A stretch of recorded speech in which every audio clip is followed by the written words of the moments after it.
Hi there.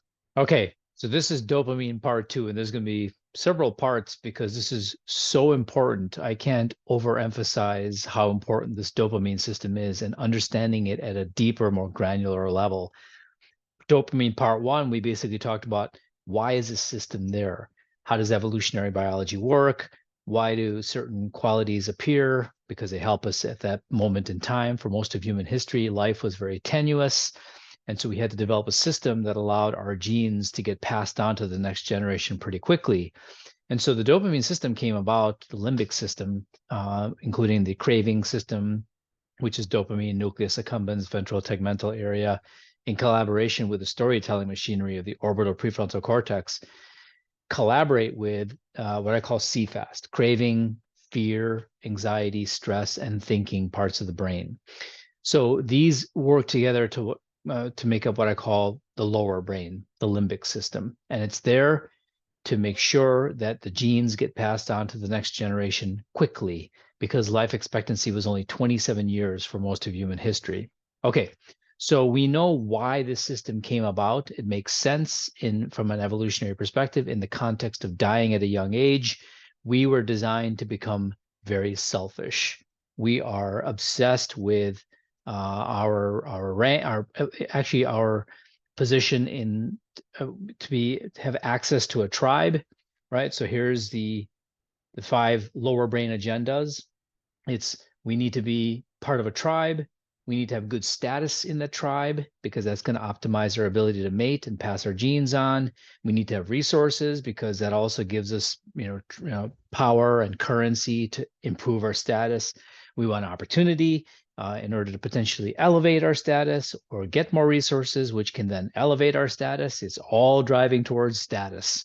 And then finally, novelty. New experiences give a little bit of a dopamine spike because they represent the potential for more status, more resources, more opportunity, more relationships, i.e., better position in the tribe, right? So coming back to our friend, the dopamine curve, this is the whole ball game in terms of understanding the lower brain, and in fact, I would argue happiness, broadly speaking, because we're going to get these prepayments from the lower brain to entice us to make sure we optimize the big five: tribe, status, resources, opportunity, um, as well as we say here, novelty, right? So novelty is new experiences have the potential for being, improving all the other four. So basically, new experiences, we get a little bit of a dopamine payment, and that's how the lower brain works.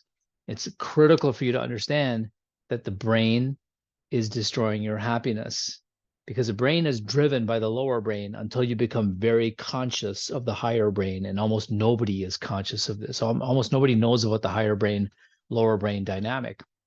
And so we're going to continue to, pound away at understanding the lower brain so that you can get an understanding of it and really develop mastery over it. Okay, so this is the agenda of the lower brain. And every time you have a kind of a yuck feeling, it's going to be because the lower brain is manipulating you like a puppet to drop your dopamine levels below the 0 point that makes you feel yucky and then activates the fear brain, the anxiety brain, the stress brain, the thinking brain in order to manipulate you to optimize the big five of tribe, status, resources, opportunity, and novelty. And so it'll give you a prepayment when you have an idea of something good. If you don't come through, it's going to make you pay. And so that's really important for us to think. So your homework is to think about this list of signs that your lower brain is activating. So this is dopamine levels being dropped on purpose to manipulate you. For me, it's not loss of energy. I get activated and I get sometimes angry, defensive, negative emotions for sure. Not so much foggy thinking, but my people around me start to shrink. So relationship tension, and I'm tight and the heart rate's racing. And so everyone's different. Everyone goes lower brain all the time. It's not a big deal, but the lower brain makes a big deal about it. The lower brain hates, us being aware of it. It's like it's reverse narcissism, because facing any kind of negative information could be a sign that, oh no, we're going to lose status, we're going to lose our position in the tribe, and it means we're losing opportunity, and we're gonna lose out on novel experiences. So it's really very paradoxical that the key to developing mastery in this world is overcoming the lower brain, as we will continue to add to why that is. But in the meantime, your homework is think about your signs of lower brain activation. What's the sign that the dopamine levels are being dropped, and your brain and body are being sort of manipulated to get you to move in a different direction because the lower brain is not happy with you. Okay, that's your homework. I want you to really think about that, and then I'll see you in the next video.